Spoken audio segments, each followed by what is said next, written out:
All right, welcome everyone. So excited to have you all here today and to be joined by Eric Ressler. I am so excited for you to learn about him and his work. So Eric, why don't you go ahead and just give us some of your background and what you focus on right now in supporting impact leaders? Yeah, thanks so much for having me on the show. I'm excited. So I'm the founder and creative director at Cosmic, and we're a social impact creative agency. So we work with organizations who are primarily nonprofits and social enterprises to help them really build brand awareness, nail their impact story, and reach their community more fully than they could without strong communications. Awesome. Okay. And you have, I love your website. It's so clear from going there just how much you could strengthen an organization's just by how much I purely enjoyed moving around it, frankly. So kudos to you. And one of the words, you have this manifesto on there, which I also really loved. And one of the words that sort of kept standing out to me is this word attention and this idea of the attention economy. So talk to us about that. What is that? And what does that really mean for nonprofits? So the attention economy is something that we're all part of, whether or not we realize it. And it's something that really kind of came through the invention of the internet and social channels and this transformation that's happened where so much of our lives and our communication and our community happens now through digital channels. And so what's happened is there's so much, and I think we can all relate to this. There's so many emails and notifications and text messages and things in your social feed that we all have this kind of splintered attention, and it's hard to focus. It's hard to know what to pay attention to. And if you're a social impact organization and you're thinking about the implications that this has on your work, it means that there's even more pressure, and it's harder and harder to break through all of that noise and actually get the attention of the people that you're trying to, have join your community and support the work that you're doing. And I think what we've seen in our work is that this doesn't get as much thought and consideration as it should within the strategic planning and thinking and leadership within these organizations. And oftentimes, their brand, their digital experiences, their website, their social channels, everyone kind of knows you need to have something there, but they don't realize how critical that is to their current and especially future success as an organization. And they're not really giving any of those elements like a first class seat at the table within those organizations to the level that they need to be. And there's certainly exceptions to this rule, but this is just a pattern that we've seen in the work that we're doing with our clients. And oftentimes by the time they get to us, they've at least identified that there's a real need and a real issue here. But it's just really critical in terms of breaking through the noise and getting people excited, engaged, and activated around the issues that you care about. I'm curious, what is the primary sort of not barrier, but what happens when people aren't doing this? What's the impact of really not focusing on your brand? I've obviously seen those patterns too. And particularly for small nonprofits who are trying to sort of break in to an area, it gets deprioritized from a funding perspective, even further. And yet, of course, it also sounds like it's one of the keys to them being considered amongst these bigger players. So what's that all about? So what I would say is that what it looks like if you don't invest properly in this side of the firm, so to speak, is that you may never be able to fully break out of the starvation cycle because you're not really doing a good job. And of course, there's exceptions to this, but in general, you're not doing a good job at communicating your impact, engaging your community, and using that upward spiral to really expand the scale and scope of your impact. So if you're constantly feeling like you're hitting ceilings around fundraising, around team engagement, around talent acquisition, all of some of the core things that are really critical, fundamental drivers for your success as an organization, and you're not investing properly in terms of resources or even just philosophy around how important this work is, that it's worth taking a look at. Because what we've seen is when this work is done really well, when these organizations believe in the power of branding and communication and leveraging their digital channels to actually activate their community to create change in the real world, there's an upward spiral that starts to happen. All of a sudden, fundraising starts to grow. You're able to get more meetings, even with major gifts, because you have this huge boost in credibility and ongoing communication around all the good work that you're doing. And what we Mm, see a lot is that these organizations are doing really good work and they're full of really exceptionally smart people and they are oftentimes making a real impact, but they're not doing a very good job of getting that outside of the walls of their organization, to use a metaphor, especially as so many of us are remote these days. And a lot of that stuff stays insular inside the organization, doesn't get shared properly or in a timely fashion with their community or in a way that is actually framed in the right way. It might be like overly verbose or scientific instead of mm, accessible and emotional. mm. And so if you can really figure out how to do all of this properly in a way that's, it requires holistic thinking. There's no magic bullet to this. But if you can really integrate it properly in a holistic way, it can really start to create that upward spiral and you'll see positive return on that investment across all of those different fundamental parts of the organization.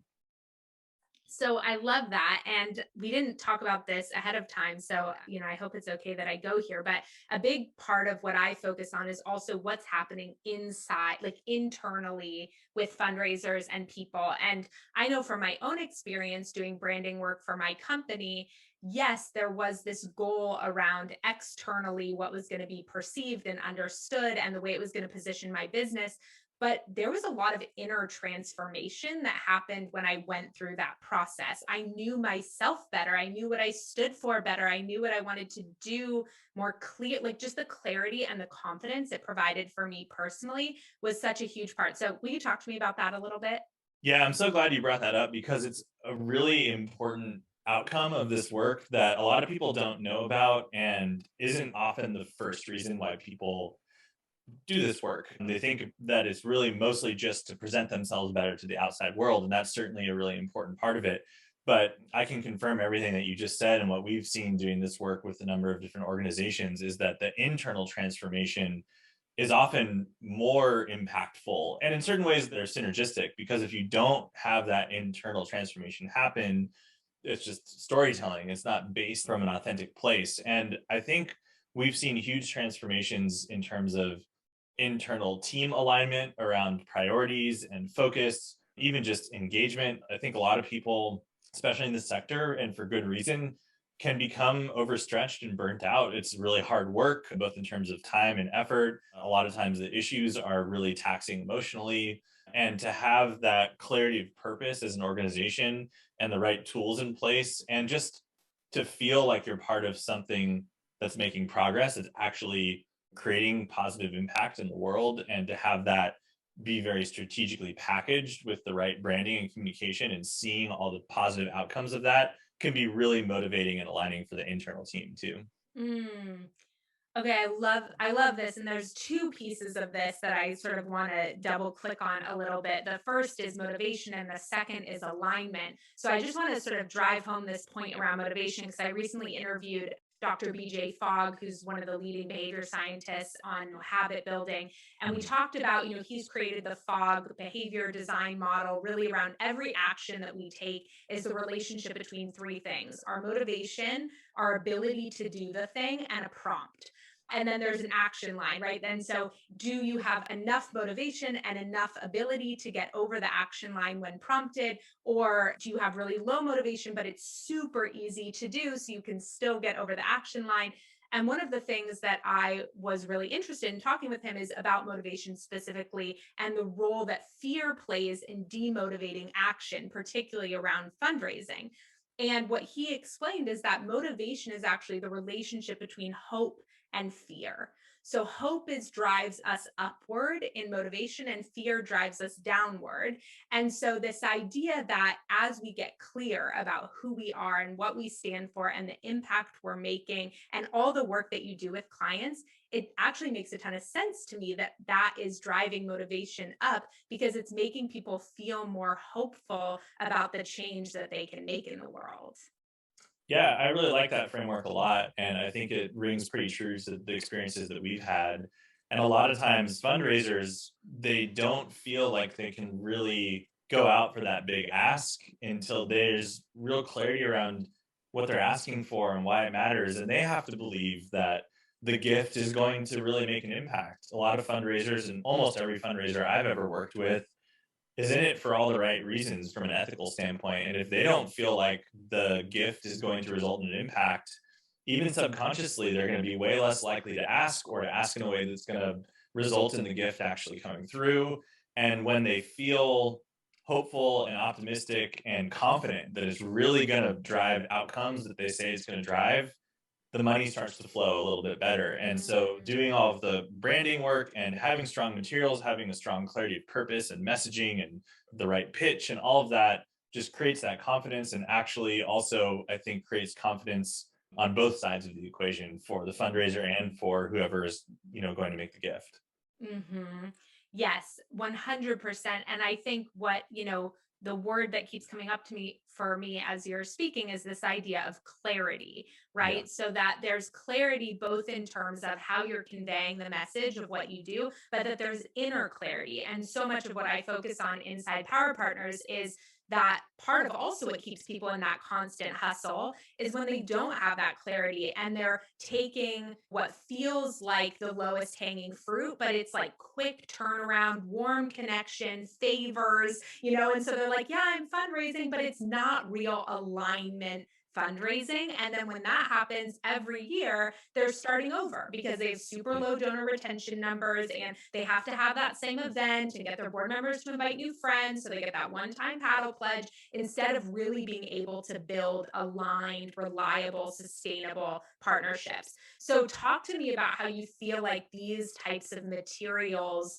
allow funders to really see themselves in the organization, or really make that, I don't know if commitment's the right word, but really see themselves, be able to align both from a fundraiser's perspective around seeing that a funder is really aligned, and then for the funder to be able to sort of see themselves in that work too. The way I think about this is actually pretty simple, which is that funders want their money to make an impact, which sounds like really rudimentary, but I think it's really easy to just like lose sight of that and get into all like the tactics and details around all of that. Mm. And I think where we see this work really playing a part in that is that oftentimes even large funders who make really large gifts and have one-on-one meetings, if they don't see anything happening outside of those meetings, they do still kind of question, like, is this organization really effective? Are they actually driving towards those outcomes that they're talking about in our meetings?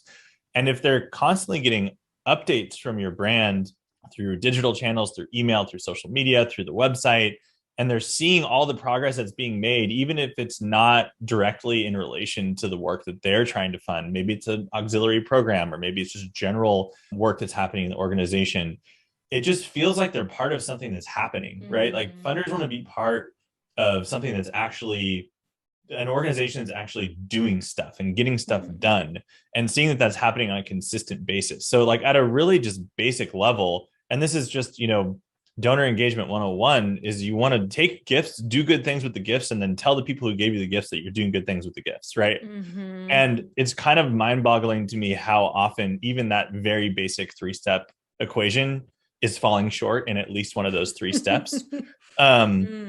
And I think it's just you get caught up in the day-to-day and you kind of forget to do that well. But I think that's a very basic answer to the question, but I think one that's often overlooked. And I think especially with regards to some of the digital channels of engagement, and just generally like having a very credible, solid brand, credible, solid digital experiences and communications through those digital experiences, because funders are getting updates that way too. Of course, you may have very strong personal relationships with funders. I don't want to discount like how important that part of it is still, but I think we've seen that if you are leveraging both opportunities synergistically, they really work well together. And then, of course, if we're talking about smaller gifts and building grassroots support, you're not able to have that level of engagement with 100,000 donors over multiple continents, right? So the pressure and the burden of all of those communication channels only elevates for those types of situations. Yeah. And I mean, I really see and understand that. And it's interesting. I was thinking about the word trust, right? Which is just such a sort of core concept in how we talk about all these things, building trust with donors. What does that mean? And, I think oftentimes people inside the nonprofit sector, I think this is maybe how I perceived it too, that like when people hear, well, the donor needs to trust you, there's this kind of like visceral reaction of like, well, of course I'm trustworthy, like look at what I'm doing and I've sacrificed, we go right into our kind of like martyrdom defensiveness. I'm just channeling myself from like 10 years ago. Yeah. And, I think, but when I think about trust today, and I think about what does it mean to build donor trust, both in terms of that sort of large scale campaign, tons of people viewing your content, how your digital brand can support building that trust quickly, right? Just like me and my experience on your website, and surprisingly, people's experience on my website. I mean, I have no idea how to make beautiful websites, but I hired someone who did, and I get emails all the time. Your website's so warm and inviting, and I feel your personality through it. And I don't even conceptually understand how she did that. Like, I can't see it because I am the person on the page. Like, it's hard for me to even really understand. So I understand for founders and executive directors who are like, feel like this is a little bit like magic wand stuff, because I feel that too, but people do experience that, and what I think about trust from a major gifts perspective or corporate sponsorship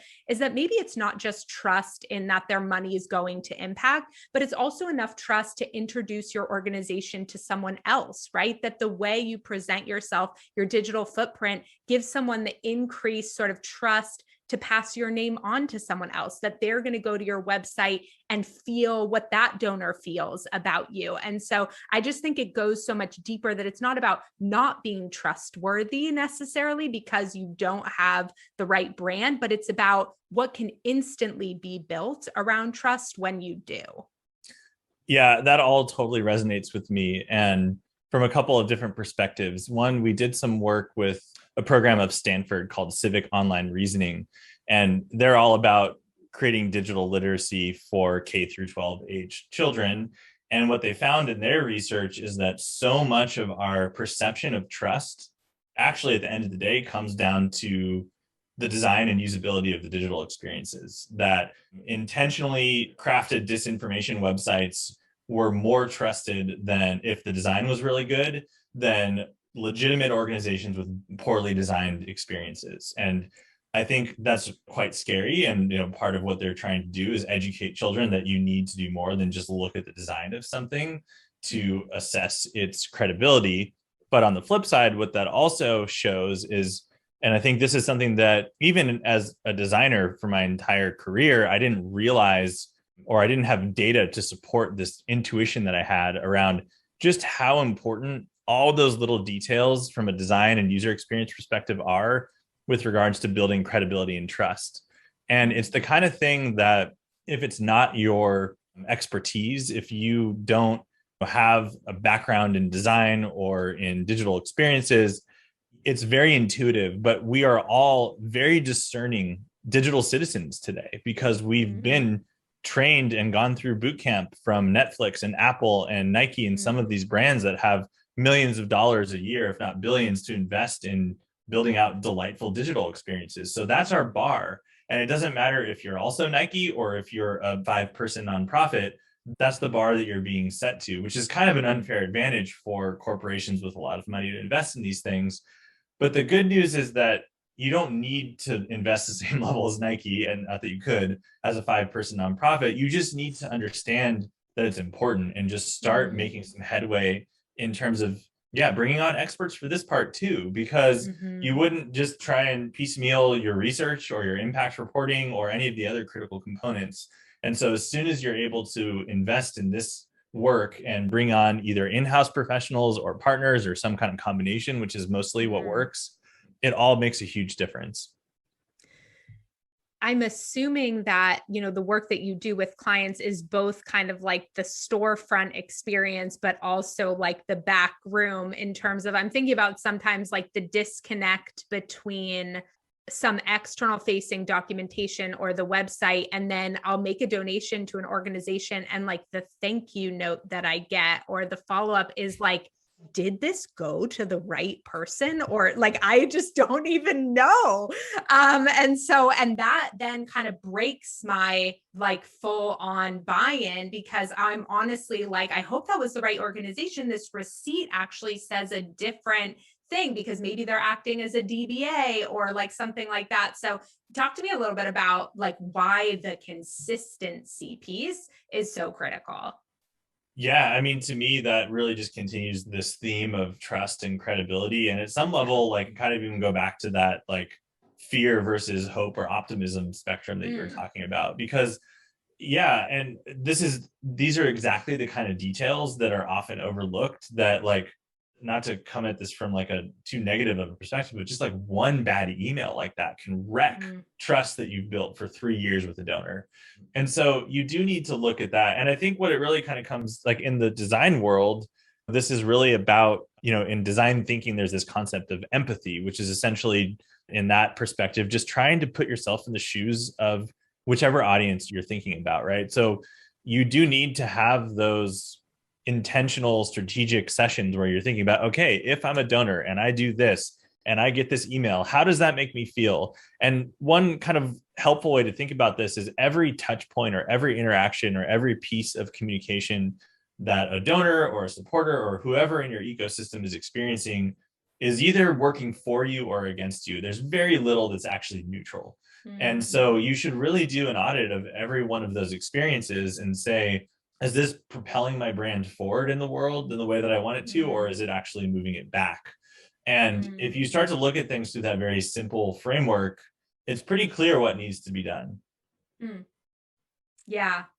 Well, okay, so now I want to dive into maybe our stickier part of this conversation, because I think what you're illuminating, I'd be curious even for your feedback on this. So I had a situation a few months ago where the woman who was helping me with my emails out to my list kept making this mistake where she would put the first name thing with a different like text support around the and I think this is actually the first time I've said that it was somebody else, not me, because I didn't want to do that.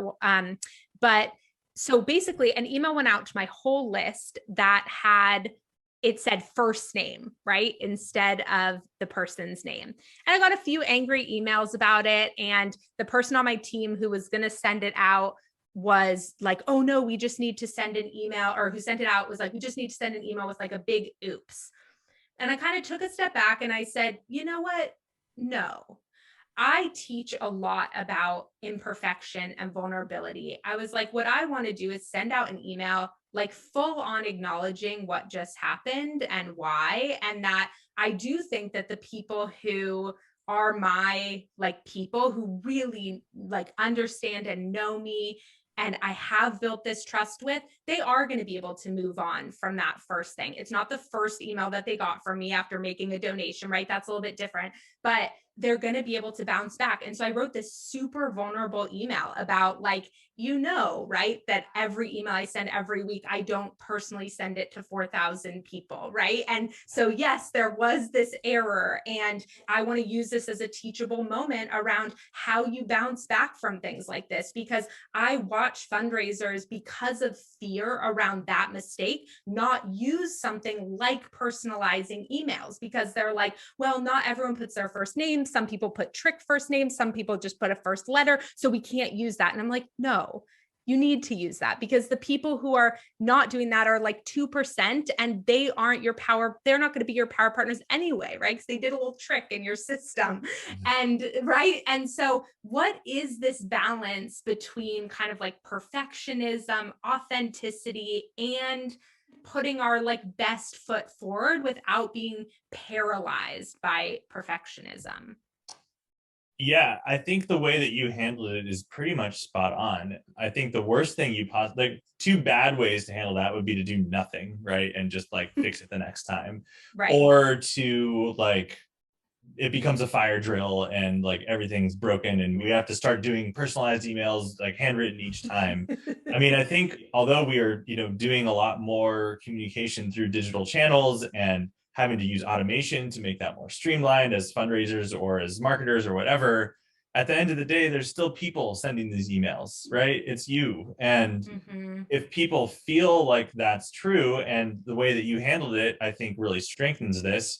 You wrote a follow-up. It was vulnerable. It was real. It was honest. And like humans are imperfect. We're not robots. There are going to be mistakes.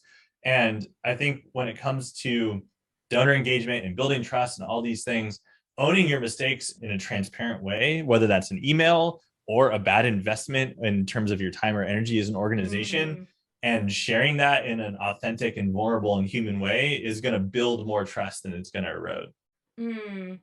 Yeah. And I have to imagine that doing the work that you do with clients, it also gives the organizations a certain level of resilience around the like small mistakes or the testing or the trying something. I mean, there's so much that's critical for nonprofits to try. And the fact that I wish there was more sharing around what doesn't work within our ecosystem, because it's unfortunate that so many organizations are trying some of the same things. Yeah. But the reality is if we're going to solve some of these huge, massive problems, we are going to take a few tries Yeah. and to say the least, right, to figure that out. And so I can imagine that having the strength of the storytelling and the brand and the identity, just like with being humans, right? It's like the better we know ourselves, the more resilient we are to like making mistakes, because we're like, yeah, I made a mistake. Doesn't Right. disrupt my entire identity. It's like, Right. I that's totally all. agree. And to further that analogy, like, are you not going to ever go to dinner parties anymore because you might spill, your water on your lap one time? It's just like, no, you got to keep going. And Right. so I think if anything, we see too much paralysis, not enough experimentation, innovation, and putting themselves out there. Too much like, oh, we must never show mistakes. We must never be too vulnerable about this because some of this is not perfect. And that would be the end of the world if donors found out that there was even 1% waste in their gift. And this kind of, goes back to this like paradigm of the overhead trap that our entire sector can fall into and still hasn't escaped. But I think what we've seen is there does seem to be in all sides of the spectrum this kind of transformation happening where people are just shedding all of that baggage and just doing good work and talking about it. And like at the end of the day, it's really that simple. You just have to do it consistently. I love that. How much of sort of in this process, your coaching clients is also around forcing them to really identify like who their people are? It's foundational. Yeah. And I think it comes back to this larger concept. And this is in our manifesto. In the business world, this would be called positioning, but that feels kind of weird to use in this space. But the metaphor that we use is like really finding your niche in the ecosystem, because oftentimes you're not the only organization working towards these goals or in this issue area, but you have something that's unique, some kind of superpower that only your organization has, or that you're the best at that part. And we want to see organizations really double down on that and really own that and explore that to the fullest extent, versus what tends to happen out of good intention, but it can backfire and have unintended consequences, is essentially kind of mission creep, where it's like, okay, we started for these reasons, our strengths are here, but we got a grant for this thing that's like kind of relevant. So we did that. And then we also like realized this part also needs to be fixed and no one else is fixing it. So we're going to fix that too. And then all of a sudden you're spread even more thin than you were already spread as an organization. And you're not actually making a meaningful impact in any of those areas. So it really starts with, sometimes it's coming back to this like origin story of the organization and like having the courage to just really say, this is us and this is what we do and we're the best at it. And these other things are not us and we don't do that, but this organization does, and you should go work with them, or we can collaborate with them on it, whatever it is. And from there, you then need to figure out, okay, based on that, who are the audiences that we're trying to reach? And how can we develop a strategy to reach them? And where do they live in terms of this larger ecosystem? And do they do better with like an annual meeting or like a quarterly meeting where we're bringing people together? Are they grassroots supporters and we need to be emailing them, a couple times a week or once a week or a few times a month, and developing strategies for all those different audiences? And I think the other mistake that people make is they either have too many audiences or they have one and they try and just make every piece of communication for their entire list or their entire audience. And so it just feels kind of scattershot. So the audience part is certainly really important. And, we typically go for 3 to 5 main audiences, because we find that and audience segments. And we really try and group those segments based on primarily the actions that we're trying to get those people to take versus like demographic, delineations or age or gender or generational delineations, because at some level, all of those breakdowns are a little bit misleading and like overly simplified at times. And you're saying all millennials want these things, right? Which is just not true. Like there's a huge spectrum of motivations and desires and barriers just amongst that, example segment. So we really look at like, okay, we try and group people mostly by like, how do we want them to engage with the work that we're doing, and what do we need to provide them in terms of like prompting and resources and engagement to be able to get them to take those actions. I love that. I love that. And I feel like there's so much there for nonprofit professionals to take away around, especially like, and I know I'm using this word again, but, their positioning or the niche that they're in, just really how critical it is to just be super clear about who you are. And one of my favorite things ever is when a client tells me that they passed on funding and sent someone somewhere else. I'm like, to me, that is the golden ticket that yourself, that not all money is created equal, that you're not going to change, for every little whim that's going to come in, that you believe in abundance, that just because you didn't accept that money doesn't mean there's no, and they see the exact opposite, right? With every no, it opens the door to more aligned partners, more funding. So I think that is so critical. And I can imagine, I will just tell you, part of the reason I hired the web designer, this like really expensive web designer, was because I was so tired of tinkering with my website. I had it on a site that I could build myself. It wasn't pretty. But not even that. It was just like, I would go on there like every week and like change sentences or change this thing. And I finally was like, okay, Mallory, you need to like literally handcuff yourself around your business. Like you need to like get really clear once and for all. And then you need to put it on a platform that you are way too scared to edit. So like WordPress. But it was really like behavior management play for me to be like, you need to get really clear. You need to commit. You need to go all in on this thing, on your niche. And yes, it's going to be scary because you are going to leave people out. That's what it means to get specific, right? And yes, it's scary because all of our beliefs around scarcity and not enoughness, which are so prevalent in this sector, don't give us a lot of space to like cut people off from us, right? Because we live in this scarce space. And obviously it's been wildly successful for my business, but it's also just been wildly successful for me as a human, because every time I talk about what I do, I'm talking about the same thing. I feel way less scattered. I feel way more clear. It's so much more obvious when I vibe with someone and when I don't, and who I want to partner with and all those things. And so I'm just so grateful for the work that you're doing inside the community and really pushing organizations to show up in this way.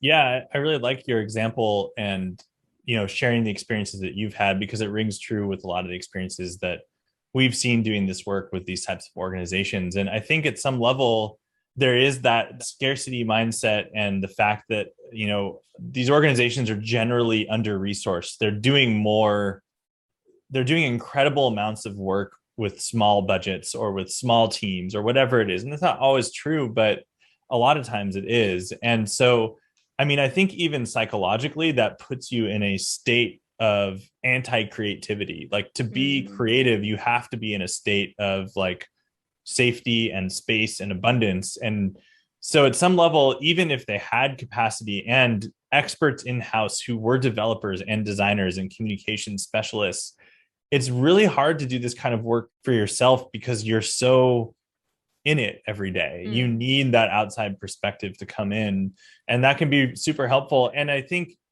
oftentimes it's a little bit of a slippery slope, because it's like, oh, well, we can kind of do that in-house, so we're just going to do that. And then we can kind of do that. And then all of a sudden you're doing all of it. And it's like, well, that's like 4 people's third job now. And, it's taking away from their core focus and their core strengths and their core value to your institution. And so, it really just depends and when the right time is to bring in a consultant or an external partner or whatever it is.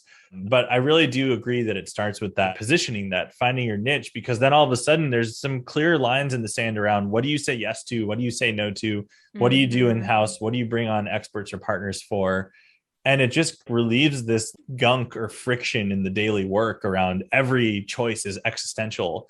And, do we take this money? Do we not? Do we court this foundation or this donor or do we not? All those answers become almost like equations. Like they fit the criteria, so we do it. They don't fit the criteria, so we don't, and we move on. Yes, it's so liberating. But I do want to go to like what you were just saying before, because I think it's a really important point. And, my hope is that folks who are listening to this are getting fired up. And I can also imagine that some people are saying like, okay, cool. This sounds really great, Eric and Mallory, but we're $100,000 organization and we are bootstrapping everything. So where do we start? Like, where do we even start in this process? I feel like one thing that you said before that I kind of want to highlight here, and you can tell me if you think this isn't the starting place, but is to start to map like what is the experience of your donors and people, like learning about your organization and really understanding those touch points using that design thinking framework. I combine that inside Power Partners with executive coaching skills. And I talk about lenses, like how do you put on the lens of different types of partners to really tap into that empathy and that experience. But where would you suggest people start? And then if and when they're ready to bring in an outside consultant or firm work with you, how do they fund it? Yeah. And I have some ideas there too, but I'll let you go. Great. I'm curious to hear those. So I think where you start, there's like a few places. Like one, our belief is that you really need to start by acknowledging and understanding this concept of the attention economy, because until that happens, like it's going to hold you back on the rest of it. So that's step one. Step two is to really clearly define your niche in the ecosystem and make sure that's solid. Because if that's not solid, it's just going to make everything else way harder. So you really got to do the hard work to like get clear on that and get your leadership team out on some retreat or whatever it takes to just say, this is us. This is what we stand for. This is what we're best at. This is what we're going to put a stick in the ground around and like really stay true to, at least for the next 3 to 5 years. You can always rethink that as the world changes, and it does. So that's kind of like fundamental to all of it. And then I really do think foundationally, even before you start to look at the customer experience element or the donor experience element, you have to get that foundation strong. And to me, the foundation within that niche is, do you have a strong brand? Do you have a strong voice? Do you have a strong message and story that's consistent and true to that brand? And do all of your external facing pieces of communication support that? And that, to me, really looking at that, to boil it down into its simplest terms, it's your core website, it's your digital channels, so your social channels, it's your email communications, and then it's any other collateral or touch points that get in front of your end audience. And that's really like, if you get all of that solid and consistent, and it doesn't have to be massive. Like in certain ways, it's better if it's simple but clear and true than this. Oftentimes we get brought on to look at websites and it's like there's like a 10-person nonprofit with a 500-page website. It's just like, this is crazy. And all that stuff just gets kind of globbed on over and over and over again. But it's like, I'd rather see a 5-page website that nails the story, that's clear, that's consistent, that's true to the brand, that has the ability for people to get involved, than a 500-page like research dissertation on their issue area. There might be exceptions if you're like a research-based institution, you're doing consensus building work like high up at a systems level, but just like generally speaking, like things get a little bit too insular and for the wrong audience, where it's like, hey, this is for our peers, but we're trying to engage everyday citizens. So there's a little bit of a disconnect that happens there. And then when all that's done, then you can start to come in with a fine-tooth comb and look at each individual touch point and interaction and email. So I think just trying to like really boil it down and look at like the big picture brushstrokes before getting into the details. And to me, again, just to recap, it's the attention economy, it's the niche in the ecosystem, and it's like your core digital footprint. Yes. Okay. I love all of that. And there's so much of what you said there. I hope that people really like heard. Yeah. Okay. I'm like digesting still what you said. So I have an answer to your second question too. Yeah. Though, okay. Go there and then I'll keep. Yeah. Okay. Go there. So how to fund it? Yeah, this is like a little bit of a catch-22, right? Because oftentimes this work is in service of growing fundraising and you have to invest to grow Mm, fundraising. And so that's kind of true with fundraising in general, but this can be, especially if the organization hasn't been prioritizing this work, it can be a kind of out-of-pocket expense, so to mm-hmm. speak, right? Where it wasn't planned, it wasn't in the budget. So we've seen it go a number of different ways. There are some foundations and grants that you can get for this kind of work that you have to have the right relationships to get those grants oftentimes, or a foot in the door already, but it is possible. So we've seen clients fund this work through grants. More commonly, I would say we've seen clients actually fundraise specifically for this work, in terms of capacity building, communications, whatever the term is that's right for your funder, or yeah, for your funders. And what we've seen is, as long as there's a clear plan and there's a clear strategy and there's clear deliverables and outcomes, this work's easy to fund. I don't want to like make light of funding's hard in general, but it's no harder to fund than any other important initiative. If you can really embody it and believe in it as an organization, your funders feel that. And if you have Mm, trust with your funders, then they just want to give you the things you need to be a good organization. And mm-hmm. so, oftentimes we'll put together a plan for clients and they'll go fundraise off that plan and get, 10 major donors to write 10 decent sized checks, and it's done. Mm.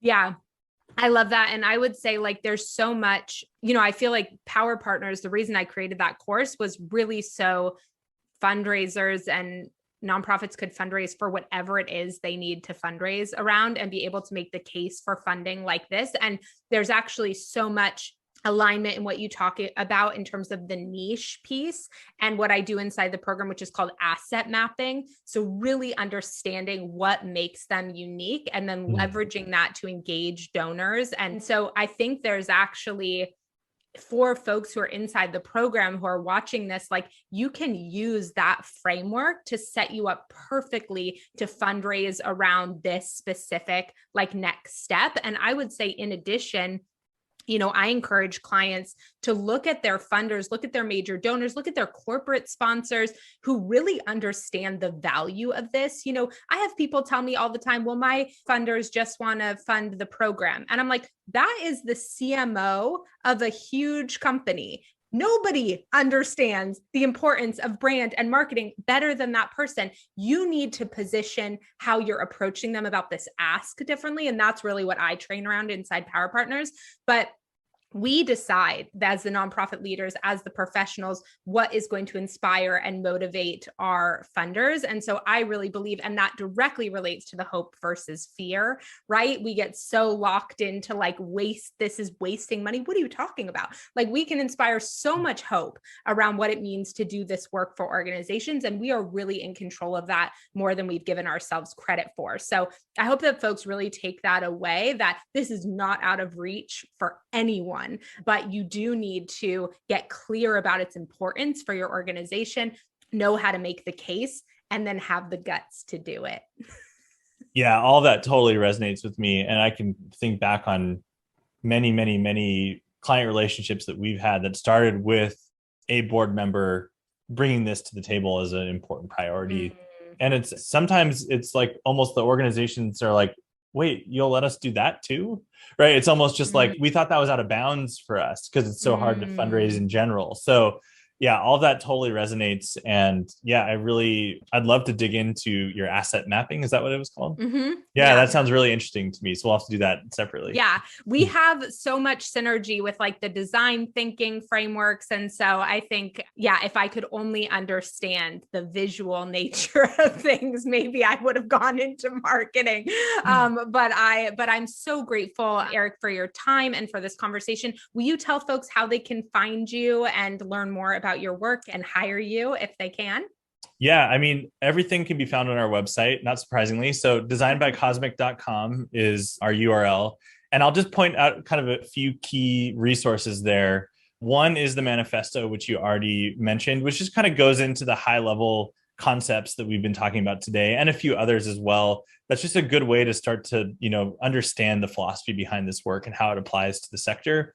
And that's free. There's a digital version of it. You can also get it on any podcatcher. So it's called The Revolution is Digital. If you search that, will come up. And so you can listen if you prefer to get your content that way. And then we also have an insights tab on our site where we publish articles a couple of times a month about all of these topics, some of them more conceptual, some of them more tactical. And there's a bunch of free downloads and resources so that if you are wanting to just kind of get started on this path, but you're not at the point yet where you're able to bring on a partner, we at least want to be able to provide some of that content for free for those organizations.